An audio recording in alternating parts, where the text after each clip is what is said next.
देश की सेवा करते हुए रिटायर्ड हुए एसपी परशुराम सिंह ने 72 लोकसभा सीट से सांसदीय प्रत्याशी के लिए चुनावी बिगुल फूंक दिया है। इनका कहना है कि पूर्व और वर्तमान में रहे किसी जनप्रतिनिधि ने भी संसदीय क्षेत्र में विकास नहीं किया।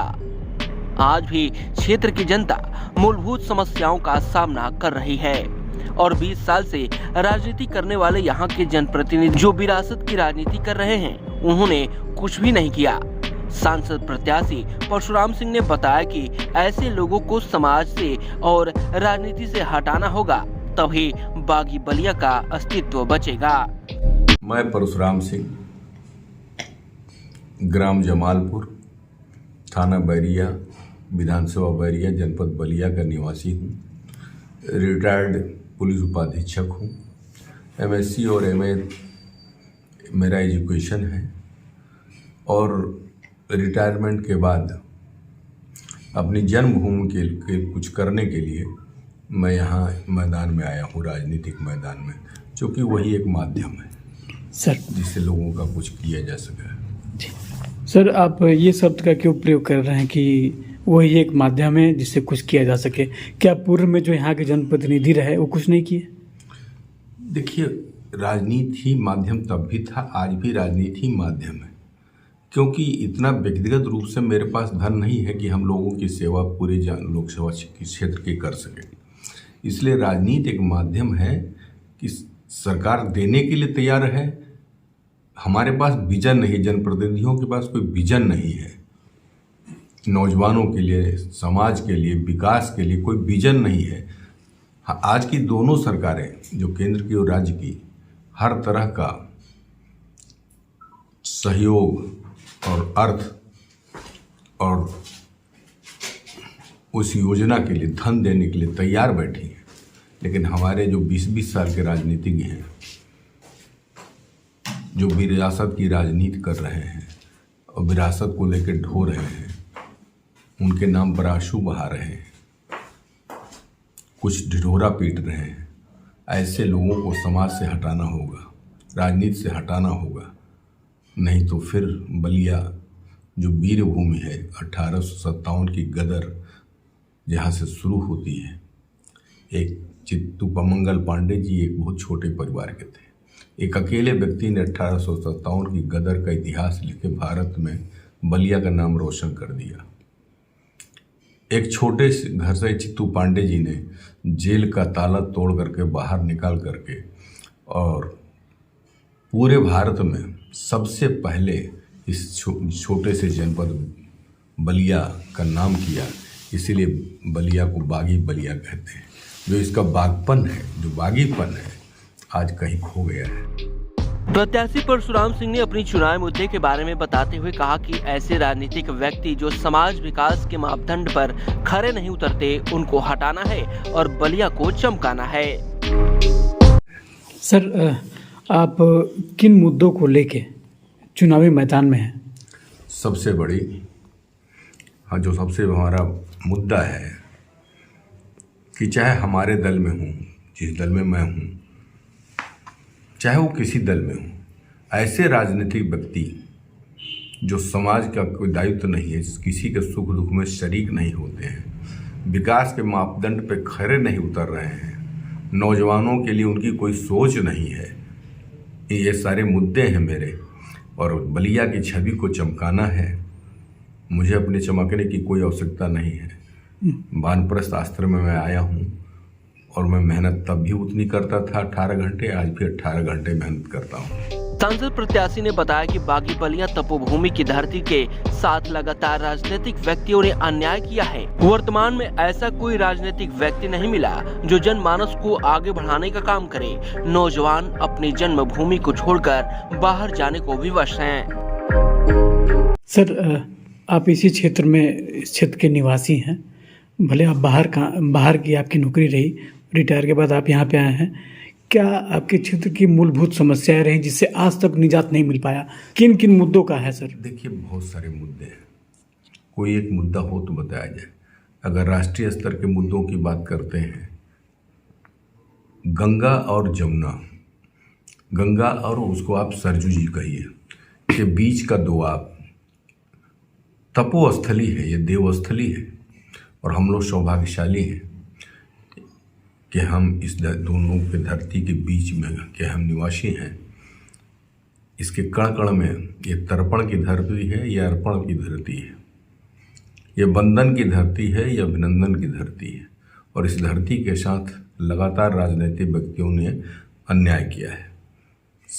आदरणीय श्री श्रद्धेय मैनेजर सिंह के बाद द्वाबा विधानसभा क्षेत्र में कोई ऐसा राजनीतिक व्यक्ति नहीं जन्मा जो इसके जनमानस को आगे बढ़ाने के लिए कोई काम करे। मुद्दे हमारे बहुत हैं, नौजवान हमारे बाहर जा रहे हैं। पहले कलकत्ता जाते थे, जिसको चटकल कहते हैं, चटकल मतलब जूट मिल्स सारी बंद हो गई। हमारे नौजवान बेरोजगार हो गए। यहाँ लोगों के पास खेती नहीं है, बहुत कम खेती सबके घर, चाहे बड़ा आदमी हो चाहे वो छोटा आदमी हो, खेती यहाँ पर्याप्त मात्रा में है नहीं।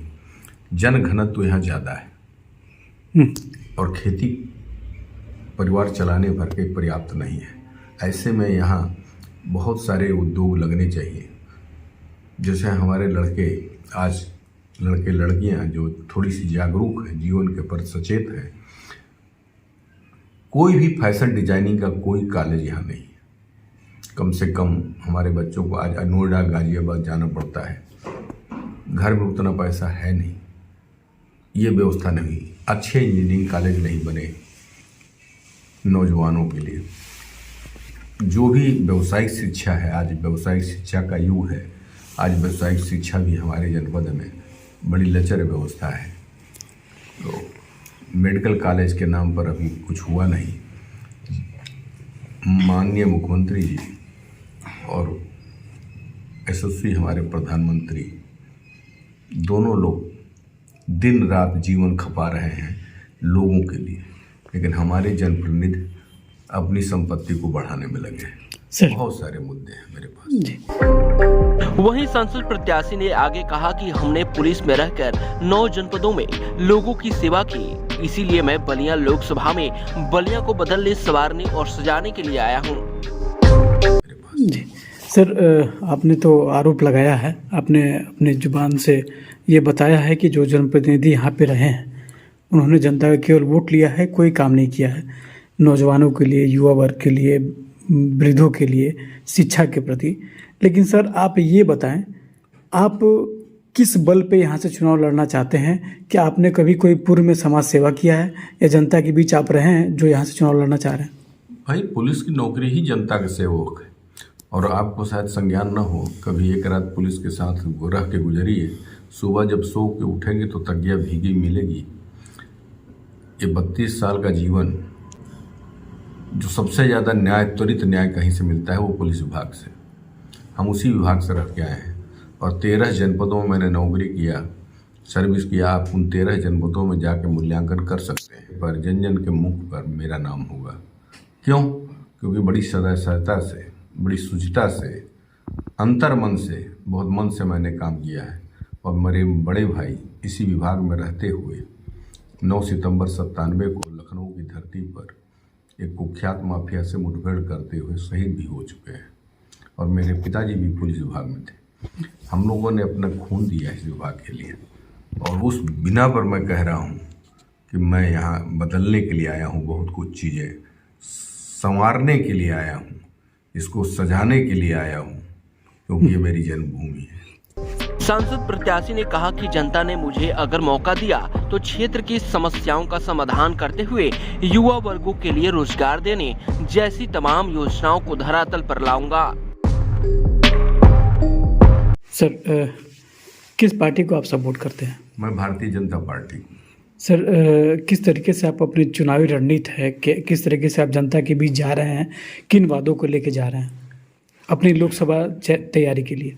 मैं बहुत सारे वादे करके जा रहा हूँ, वादा कर रहा हूँ। वादा ज़्यादा करते हम हैं नहीं, हम आश्वासन देने वाले राजनीतिक बिंदु की तरफ मेरा ध्यान नहीं रहता।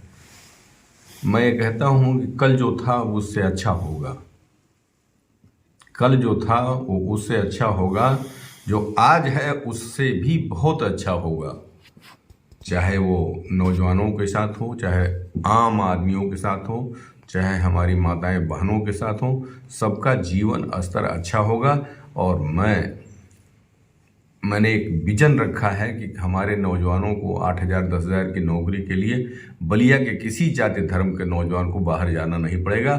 उनको यहीं पर कहीं ना कहीं कुछ न कुछ मुहैया कराया जाएगा, चाहे स्वरोजगार, चाहे रोजगार, चाहे समूह किसी तरह उनको या छोटे छोटे उद्योग स्थापित कराकर ये सारे काम किए जाएंगे। यूपी 60 न्यूज के लिए बलिया से विवेक जायसवाल की रिपोर्ट।